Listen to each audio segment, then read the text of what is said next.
무더운 날씨 참 고생들 많이 하셨습니다. 이렇게 건강한 모습으로 뵙게 되어서 또 말씀을 나눌 수 있어서 참 감사합니다. 그래서 오늘 가을에 문턱에 와 있는데요. 우리 마음은 벌써 여러분 지나고 가을이지요. 가을이 맞도록 한번 이런 시로서 우리가 한번 같이 시작해 보기를 원합니다. 가을에는 기도하게 하소서. 삶의 질곡으로 고통받는 절망하는 영혼들을 외면하지 말게 하시며 벗은 자들이 더욱 가난해지며 등 돌린 자들이 더욱 외로워지는 이 가을에는 하나된 마음으로 기도하게 하소서. 헛단한 생각과 망령된 행실로 방황하며 어두움에 빼앗긴 마음을 거두어 뜨거운 눈물 흐르는 가슴 되게 하소서.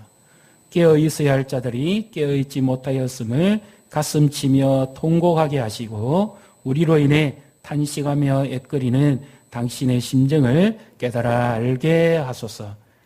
가을에는 낮아지게 하소서.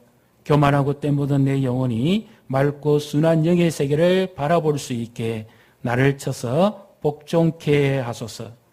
눈물로 욕심을 녹이게 하시고 이기적인 육신의 정욕을 깨끗한 영으로 치유하게 하소서. 당신이 당신의 자녀들을 절대로 포기하지 않으시며 뜨거운 사랑으로 끌어안으시는 그 끝없는 사랑을 알게 되기까지 이 가을에 낮아지게 하시며 이 가을에 기도하게 하소서. 마음이 가난하고 서러운 사랑하는 자녀들에게 차고 넘치는 축복으로 채워 주소서. 어떤 분이 지으셨는지 정확하게 알려지지는 않고 있습니다. 그러나 이 가을에 우리 라이금 다시금 기도의 자리에 앉게하고 또 기도에 대한 새로운 소망과 도전을 주는 그런 시임에는 틀림없는 것 같습니다. 사랑하는 성도 여러분, 여러분은 평안하십니까? 행복하십니까? 우리는 누구나 다 평안하고 행복하게 살기를 원합니다. 그런데 우리가 살아가는 이 세상에서 순간순간 우리는 평안을 놓치게 하고 혼란과 두려움에 빠지게 하는 일들이 많아지죠. 지금 예를 들면 정말 죽으라 노력하고 공부하는 학생들이 답이 없습니다. 학교를 졸업하고 시험을 치고 그러면 무조건 상관없게 지나가고 그러면 그들의 미래가 열린다고 생각하고 공부를 해보지만 뭔가 정확한 답은 없습니다. 지금 40대의 취업률이 가장 낮다고 그러는데요. 젊은이들도 굉장히 꿈을 가지고 살아야 될 때에 지금 불안합니다. 어른들도 마찬가지고요. 지금 다 시대가 어지럽고 사회가 혼란스럽습니다. 그렇기 때문에 사람들은 누구나 다 뭔가 안정적인 걸 원합니다. 평안하기를 원하죠.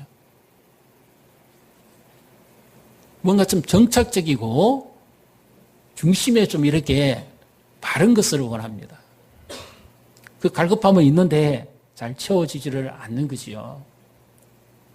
그래서 이 허망함과 방황함을 사람들이 많이 경험하고 있습니다. 미래가 불안하기 때문에 사람들의 마음이 점점 더 복잡해지고 스트레스를 많이 받습니다. 그래서 미국에는 폐차장이라든지 아니면 어떤 폐타이어 같은 것을 모아놓고 어느 공간에 얼마의 돈을 주고 들어가서 한 시간이든지 30분이든지 마음껏 이 큰 해머를 주고 두들기고 때리고 부수고 하는 이런 그 시설들이 많아진답니다. 또 일본에서도 유리병 같은 걸 모아놓고 그것을 마음껏 치고 부수고 때리고 그렇게 하도록 하는 그런 시설들이 많이 갖춰졌다 그러죠. 최근에 우리나라에도 이것이 지금 돈을 얼마를 주면 마음껏 가서 고함을 치고 두드리고 발로 차고 뭐 어떻게 이렇게 깨어 부술 수 있는 이런 시설들이 여기저기서 지금 늘어나고 있답니다. 왜 그렇습니까? 불안하기 때문에. 마음이 답답한데 답이 없습니다. 스트레스는 쌓이는데 해결할 방법이 없는 거예요. 그래서 그곳이라도 찾아가서 자기의 사회 스트레스를 풀고 이 답답함을 조금이라도 해소해 보기를 원하는 거죠. 이럴 때에 또 다른 사람들은 자기 미래가 불안하고 뭔가 정확한 답을 얻기를 원해서 무속인을 많이 찾는다고 그럽니다. 그만큼 불안한. 뭔가 미래를 찾기 위해서 사람들은 돌파구를 찾아보려고 무진장 애를 씁니다. 불안한 거죠. 여러분은 어떻습니까? 평안하십니까? 뭔가 미래에 대해서 중심이 잡혀 있습니까? 근심이 없으십니까? 오늘 우리는 이 주님이 가르치신 기도, 우리가 흔히 말하는 주기도문이라고 하는 잘 아시는 내용입니다. 이 말씀을 통해서 주께서 우리에게 무엇을 가르쳐 주시기를 원하시는지, 그리고 우리의 모든 염려와 근심을 다 주께 맡기고 정말 주님만을 의지하고 믿음으로 살아가는 우리를 주님께서 어떻게 인도해 가실 것인지 여기에 대한 대답을 찾으시고 참된 평안과 은혜를 누리시기를 주님의 이름으로 축복합니다. 이 말씀은 누가복음 11장에도 나옵니다. 예수님이 제자들을 데리고 어느 한적한 곳에 가셔가지고 기도하신 다음에 제자들이 예수님의 기도를 마쳤을 때 너무너무 놀라운 반응을 합니다. 그래서 누가복음 11장 1절에는 주여 우리에게 기도를 가르쳐 주시옵소서 그렇게 요청하면서 시작하고, 오늘 마태복음 6장의 말씀에 있어서는 우리가 잘 아시는 것처럼 예수님이 산 위에서 가르쳐 주신 그 교훈의 가장 중심에 지금 구제하는 것과 기도하는 것과 금식이 지금 들어가 있습니다. 그 가운데서 기도에 관한 말씀을 지금 하시는 거죠. 그러면서 예수님이 어떻게 말씀합니까? 너희는 이렇게 기도하라 가르쳐 주십니다. 그런데 우리가 흔히 알고 있기로 이 주기도문이 주님이 가르쳐 주신 기도고 또 하나님의 말씀이지요. 그래서 가장 모범적인 기도입니다. 이 말씀만 가지고도 얼마든지 기도할 수가 있습니다. 기도가 좀 어렵게 느껴지시는 분들, 기도하기가 좀 부담되시는 분들은 이 주기도만 정말 하나님 앞에 믿음으로 고백하셔도 기도가 되는 것입니다. 그런데 예수님이 너희는 이렇게 기도하라 이렇게 말씀을 하시고는 뭔가 우리가 원하고자 하는 해답이 지금 안 나오고 있습니다. 예를 들면 이 당시에요 여러 기도문들이 많이 있었습니다. 예를 들면 유대인들이 하루에 3번씩을 시간을 정해놓고 기도하는 그런 정통적인 경건파가 있었는데, 그들은 주로 어떤 기도를 했는가 하면 하나님은 거룩하시니 우리를 거룩하게 하옵소서라고 하는 이 카도시라고 하는 이 기도를 하루에 3번씩을 했습니다. 경건한 유대인들은. 그뿐만 아니라 18번의 축복 기도라는 것이 있습니다. 이것은 어떤 내용인가 하면요 이런 것입니다. 우리를 거룩하게 하시고 우리의 죄를 용서하시고 우리의 삶을 평탄하게 하시고 농사가 잘 되게 해주시고 우리의 자녀들을 축복해 주시고, 그리고 종말론적으로는 흩어져 있는 유대의 이 무리들을 다시 회복시켜 주소서 하는 이런 내용입니다. 이것이 18번 축복 기도라는 것이죠. 그런데 예수님께서 지금 제자들에게 너희는 기도를 이렇게 하라고 말씀하시는데, 뭔가 오늘 우리가 듣기에도 이 말씀 우리에게도 주시는데 그 카도시 기도나 18번 축복 기도에 비해서 예수님이 지금 가르쳐 주신 기도는 뭔가 우리에게는 좀 거리가 좀 먼 것 같아요. 뭔가 정확한 답을 주시지 않습니다. 예를 들면 예수님이 정말 우리를 사랑하시고 원하셨다면 이렇게 해주셔야 됩니다. 제가 중국권 이런 데 선교 여행을 갔을 때 보니까 이런 신상들이 많이 있더라고요. 예를 들어서 취업을 하기 위해서는 직장의 신에게 가서 절을 하고, 결혼을 하기 위해서는 결혼을 하고 한 그 신에게 가서 절을 하고, 그리고 성공을 하기 위해서는 성공하게 해주는 그 신에 가서 절을 하고 재물을 바치고요. 이 형통하기 위해서는, 자녀를 위해서는 제각기 그 신마다 이름이 다 있더라고요. 거기에 가서 절하고 이래야 복을 빌면 됩니다. 근데 거기에 비해서 예수님의 기도는 지금 너무 내용이 부실합니다. 그리고 심지어 우리나라에도 다른 종파에는 보면 자기가 할 수 없으니까 돈을 주면 그 성녀라든지 아니면 어떤 종파의 그분이 그 기도를 받아서 본인이 쭉 빌어주는 이런 것도 있잖아요. 근데 예수님은 지금 그렇게 말씀하시지는 않고 너희는 이렇게 기도하라 그렇게 말씀하십니다. 정말 예수님이 제대로 기도를 가르쳐 주시려면 어떻게 하셨어야 됩니까? 얘들아, 인생 사는 거 참 힘들고 어렵지, 미래가 답답하지, 걱정하지 마. 너희는 이렇게 기도하면 돼. 자녀 형통을 위해서는 이렇게 기도해. 그러면서 내용을 가르쳐 주셔야죠. 아프지, 힘들지, 건강과 회복을 위해서는 이렇게 기도하면 돼. 이러면서 그 내용을 가르쳐 주셔야죠. 사업이 어렵지, 취업이 잘 안 되지, 사업과 취업을 위해서는 이렇게 기도하면 돼. 이러면서 예수님이 그 문구를 가르쳐 주셨어야죠. 그랬으면은 얼마나 기도가 편합니까? 얼마나 기도하기가 쉽습니까? 근데 우리가 기도하려고 하면 얼마나 힘이 들고 어렵기도 하고 부담되기도 하고 하나님이 들으시는지 아니 들으시는지 그 염려까지도 해야 되고요. 그렇지 않습니까? 근데 예수님이 우리 사정을 그렇게 잘 하신다면 정말 뭔가 해답을 보여주시고 이렇게 기도하라. 이렇게 하셨어야죠. 하루에 10번씩이나 기도할 수 있는 문구가 있었고 이 당시에 또 세례 요한을 중심으로 에스네파 그 운동을 일으킨 사람들은 아주 경건하게 기도를 했습니다. 금식도 자주 하고 기도 문구가 많이 있었어요. 근데 예수님은 제자들이 놀라서 도전을 받고는 기도에 대해서 어떻게 합니까? 기도를 가르쳐 주십시오 요청했을 때 예수님이 하시는 말씀은 너희는 이렇게 기도하라. 그리고 하늘에 계신 우리 아버지여 바로 시작하시거든요. 그러니까 현대를 살아가는 우리에게 있어서는 참 이 기도가 너무너무 뭔가 답이 아니다. 이런 생각이 들 정도입니다. 그러면 예수님이 왜 이렇게 기도하라고 하셨을까요? 기도는 하나님을 바라보는 것이다. 그것을 주님이 지금 말씀하고 계신 것이죠. 자, 우리 내용을 잘 아십니다. 9절을 같이 읽습니다. 그러므로 너희는 이렇게 기도하라. 하늘에 계신 우리 아버지여 이름이 거룩히 여김을 받으시오며. 아멘.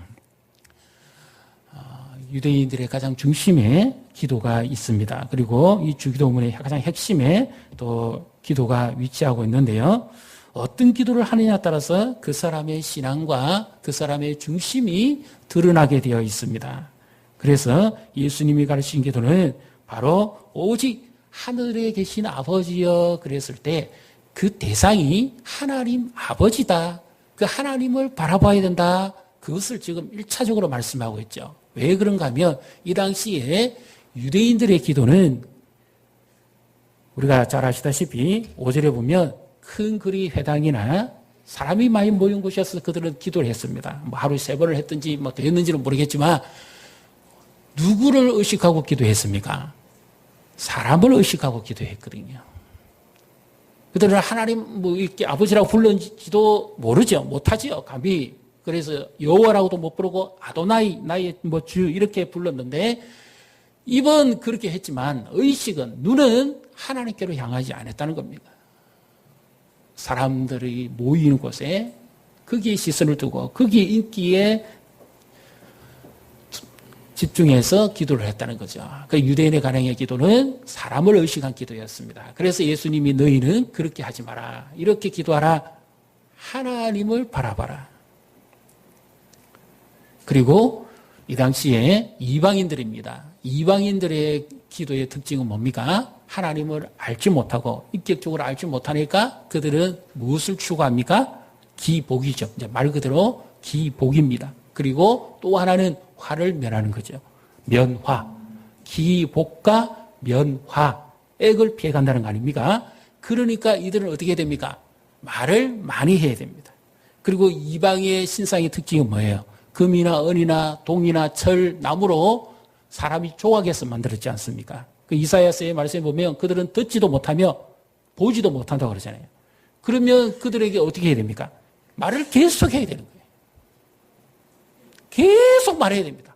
우리 그 동양 종교에서도 보면 뭐 비나이다 하면서 계속 이렇게 하지 않습니까? 왜요? 제발 들어줘야 되니까요.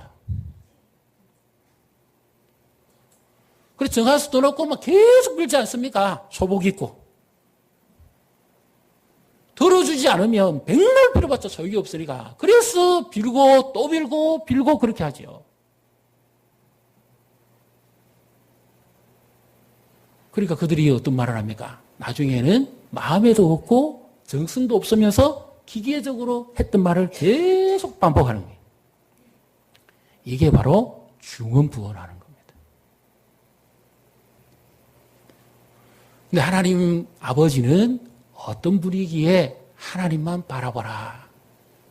그렇게 주님이 말씀하십니까? 8절을 보십시오. 8절을 같이 읽습니다. 그러므로 그들을 본받지 말라. 구하기 전에 너희에게 있어야 할 것을 하나님 너희 아버지께서 아시느니라. 우상은 제발 비나이다 해도 안 들어주는데 하나님은 다 보고 계신다 그 말씀이죠. 그리고 우리가 구하기 전에도 우리의 필요와 쓸 것을 하나님 아버지는 다 아신다는 거죠. 그러니까 사람을 의식하면서 할 필요도 없고 마지못해 억지로 중언부언했던 말을 또 하고 그럴 필요도 없다 그 말입니다. 예를 들면 오해하시면 안 됩니다. 나는 기도를 하는데 기도하고 나면 별로 할 말이 없습니다. 그래서 어제 했던 말을 또 합니다. 그것은 중언부언이 아닙니다. 주님이 지금 기도를 반복해서 하지 마라 그렇게 하시지 않았잖아요. 그리고 기도를 짧게 하지 마라 그런 말을 안 하셨죠. 인격적으로 하나님을 바라보고 믿음으로 기도를 하는 것인데 너희 아버지는 벌써 너 마음도 다 아시고 구하기 전에 너 필요도 벌써 다 알고 계시니까 그렇게 주님만 바라봐라 하는 이와 같은 말씀이지 외식할 필요도 없고 중언부언할 필요도 없고요. 그리고 주님은 다 아시니까 아무 염려하지 말고 그 하나님 아버지께 기도하라. 이 말씀입니다. 그래서 주님을 바라본다는 것은 오직 주님만을 향한다는 것이죠. 그래서 혹시요 이 자리에 나는 기도를 하고 싶은데 기도가 잘 안 돼요. 기도하는 게 너무 어렵습니다 하시는 분 계시면 힘을 내십시오. 아닙니다. 사람이 무슨 말을 많이 한다고 해서 하나님이 들어주십니까?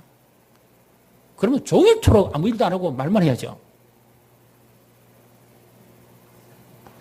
하나님은 아버지 앞에 나와서 있는 모습 그대로 오직 하나님 앞에 기도하는 그 사람을 찾으시고 그런 자들의 기도를 들어주시는 분인 줄 믿으시기를 바랍니다. 여기서 하나님은 어떤 분이냐? 너희 아버지는 다 아시고 너희와 대화하기를 원하신다. 예수님이 그렇게 지금 말씀하십니다. 하늘에 계신 우리 아버지여, 예수님 이전에 어떠한 경건한 유대인도 랍비도 하나님을 아버지라고 부른 자가 없습니다. 여기 아버지라는 말은 아빠라는 의미입니다. 학자들 연구에 하면 한 3살, 4살 정도 되는 이 꼬맹이들이 그 아빠를 향해서 아빠! 이렇게 순수하게 해맑은 눈으로 부르는 바로 그와 같은 애칭이라는 거죠. 근데 예수님이 너희는 이렇게 기도하라. 하나님을 너희 아빠로. 우리 유치부에서 찬양 율동할 때 그랬죠. 멋쟁이 뭡니까? 아빠, 하나님. 네. 아빠. 여기 우리 젊은 가정들은, 자녀 두는 자녀들은 하루에도 수십 번도 더 듣죠. 네. 아빠, 아빠. 계속 부르지 않습니까?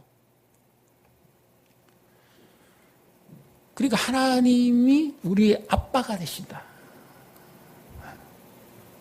예를 들면 이와 같은 것입니다. 로마서에도 나오고 갈라디아서에도 나오는데 하나님이 너희를 적으로 하나님의 자녀가 되도록 하시는 것을 기뻐하셨다. 그래서 너희는 양자의 영을 받았으니까 이제 하나님을 아바, 아버지, 바로 이것이 아빠, 아버지 그렇게 불러라 그 말씀이죠. 이방인들이나 이런 사람들이 감히 그 신을 아버지라고 부를 수 있습니까? 두려워서 무서워서 못합니다. 그리고 그 신들은 인격적이지도 않습니다. 하나님은 우리가 아빠, 아버지, 그리고 대화를 하라. 하루에도 무엇이든지 10번 다 하죠. 뭐 줄까? 아빠, 그러면 뭡니까? 뭐 줄까? 아빠, 그러면 왜? 뭐, 아이가 그 가면 놀아달라, 뭐, 어디 가주세요, 뭐, 요청하는 거 얼마나 많습니까? 아빠! 예. 그리고 아이들이 좀 크면 친구와 대화할 때 집에 들어올 때마다 이 폰 들고 보면서 이야기하고, 뭐, 제제제 합니다. 격이 없습니다. 가릴 게 없습니다. 하나님께도 마찬가지입니다. 아빠! 그리고 입을 열고 하나님을 주목하고 그렇게 보시면, 어떠하게 하면, 하나님이 우리에게 아버지, 아빠 이렇게 부르는 순간에 하나님이 그 문을 여신다. 귀를 들으신다. 그 말씀. 그러니까 격 없이 우리가 대비기도할 때도 하나님 아버지를 먼저 불러요. 그러면 하나님께서 이렇게 대답하신다. 그래, 말해봐라. 내가 여기 있다. 그러니까 무슨 말을 많이 해야 될 것도 없고 복잡하게 해야 될 것도 없고 어렵게 할 것도 없습니다. 저도 들은 이야기고요. 한때 이런 이야기도 많이 있었습니다. 시골 어느 지방에 어떤 나이가 많이 드신, 이제 은퇴하셔가지고 연세가 많이 드신 근사님 한 분이 계셨대요. 근데 이분은 새벽 기도로 오셔가지고 밭에 나가서 하루 종일 일하시고 이제 해질 되면 집에 들어와서 밥 한 술 드시고 조금 있다가 이제 교회로 오신답니다. 자기가 이제는 이 교회에서 섬기고 뭐 할 일도 없으니까 기도하면서 그렇게 지내셔야 되겠다. 그렇게 뜻을 정하셨대요. 기도하는데 어느 날 이분이 기도하는 것이 너무 참 특이한 것을 봅니다.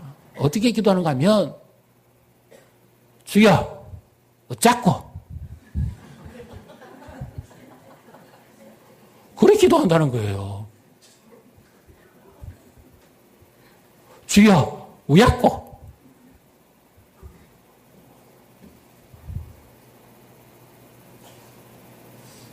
자기 안에는 그 주여 어떻게 합니까? 어떻게 하면 좋습니까? 하는 그 말을 하면서도 자기 안에는 엄청나게 많은 대화들이 있는 거예요.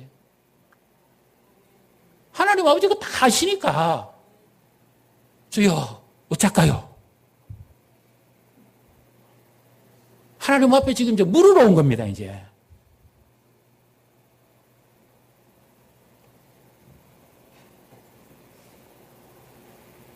자기 것을 이야기하려고 하지 않았고 하나님께 이제 하나님 어떻게 하면 좋습니까? 이런 형편인데 주님이 다 아시잖아요.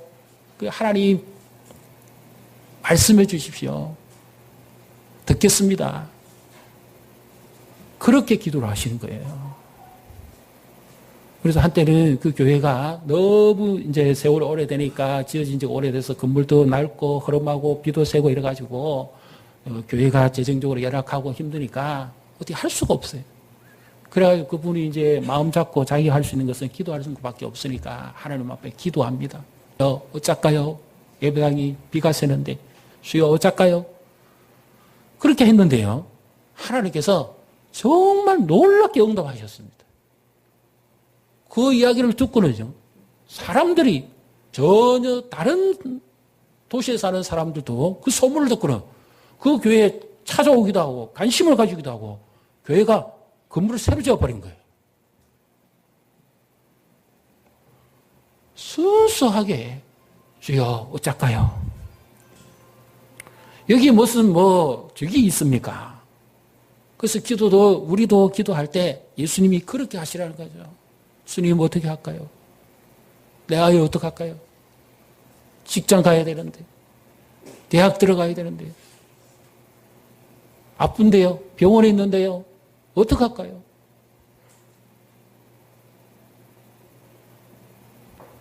대합니다. 기도를 못 하셔도 좋습니다.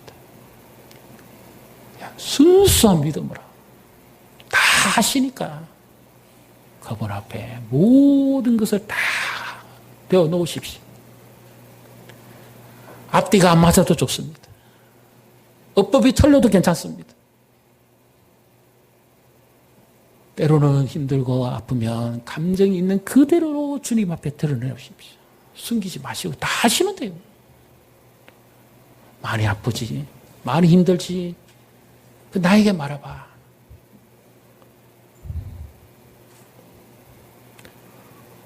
내가 듣고 있잖아. 나에게 말해봐.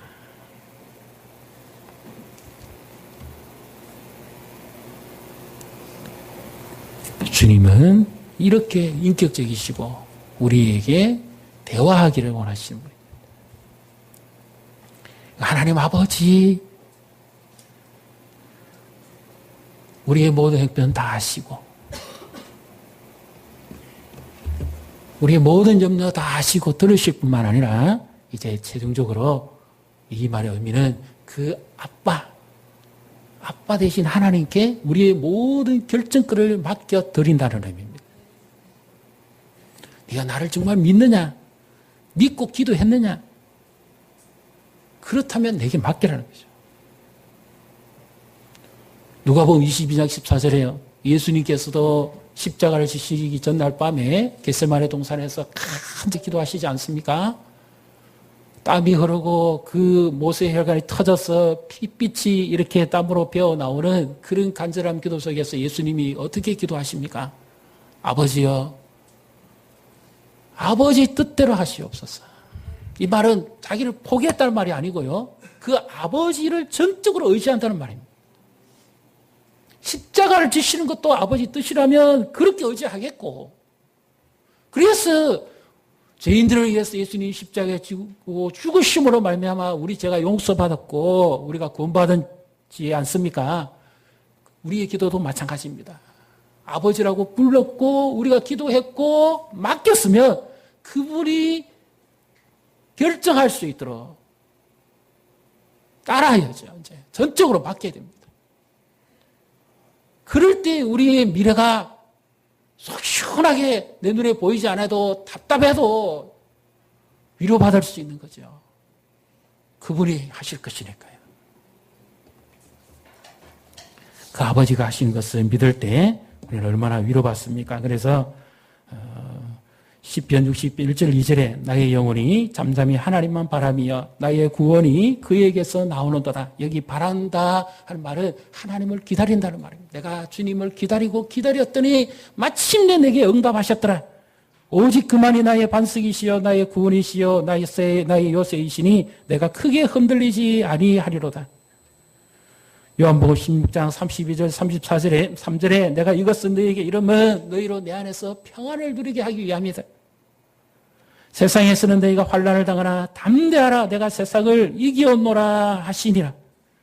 그래서 예수님께서 우리에게 주기도문을 가르쳐주신 것은 평안을 누리도록 하기 위함이고요. 그리고 요즘 한 아이의 유머에서부터 시작했는지 모르지만 이런 너무너무 한번 생각해 볼수록 우리가 의미가 있는 그런 것이 있습니다. 엄마가 있어 좋다.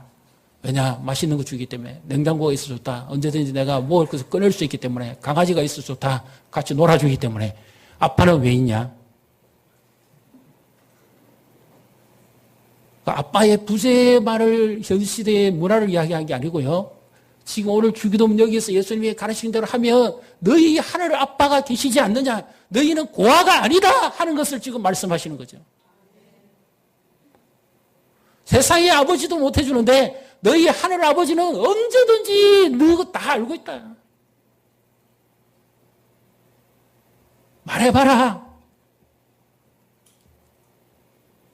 들어주시기를 기뻐하시지요. 그리고 너가 결정하고 생각하는 것보다 더 나은 결정, 언제든지 가장 좋은 것으로 내가 응답하지 않느냐. 이게 나를 의지해라는 거죠. 그렇게 따라라는 겁니다. 그렇게 할 때 우리가 평안을 누리게 되는 줄로 믿습니다. 이제 마지막으로 어떤 분이요, 자기가 굉장히 어렵고 힘들 때 이 찬양 가사를 썼습니다. 복음성 가사인데 제가 부를 수는 없고요. 너무 곡이 어려워서 이렇습니다. 내 아버지 그 품 안에서 내 영혼은 안전합니다. 주 손길로 내 삶을 안으시니 그 평강이 나를 덮습니다. 나 비록 넘어지며 흔들리지만 주 내 안에 가며 나를 붙드시니 내 생각을 주께로 돌리고 주시는 평강의 옷을 입습니다. 주 약속 안에서 내 영혼 평안해. 내 뜻보다 크신 주님의 계획 나 신뢰해. 두려움 다 내려놓고 주님만 의지해. 주 안에서 내 영혼 안전합니다. 나 비록 넘어지며 흔들리지만 주 내 안에 가하며 나를 붙드시니 내 생각을 주께로 돌리고 주시는 평강의 옷을 입습니다. 주 약속 안에서 내 영혼 평안해. 내 뜻보다 크신 주님의 계획 나 신뢰해. 두려움 다 내려놓고 주님만 의지해. 주 안에서 내 영혼 안전합니다. 하나님 아버지, 모든 것을 아시는 아버지, 그분만 바라보시고 그분을 기다리고 그리고 그분과 대화하십시오. 속 터진 일이 가슴 아픈 일 얼마나 많습니까? 대화하십시오. 그리고 그분의 음성에 귀를 기울이십시오. 그리고 내 모든 것의 결정권을 그 아버지께, 가장 좋은 것을 주시는 아버지께 맡겨드릴 때 우리 염려를 이기고 근심을 이기고 평안을 누리고 기쁨을 누리며 주님과 동행하는 복된 삶을 누리게 될 줄로 믿습니다. 이제 날씨가 좋아졌습니다. 새벽에도 우리가 음성을 좀 들으십시다. 수요일도 많은 분이 오시는데 다시 우리 기도하는 자리에 오시고, 또 그렇지 못한 분은 하루에 시간을 정하셔가지고 직장에 쓰든지 가정에 쓰든지 시간을 정해서 하나님 앞에 하나님께 대화 좀 하십시오. 그래서 이 가을에 우리가 염려를 극복하고 결실에 풍성한 열매를 맺으며 살아가는 저와 우리 성도님과 교회가 되시기를 주님의 이름으로 축복합니다.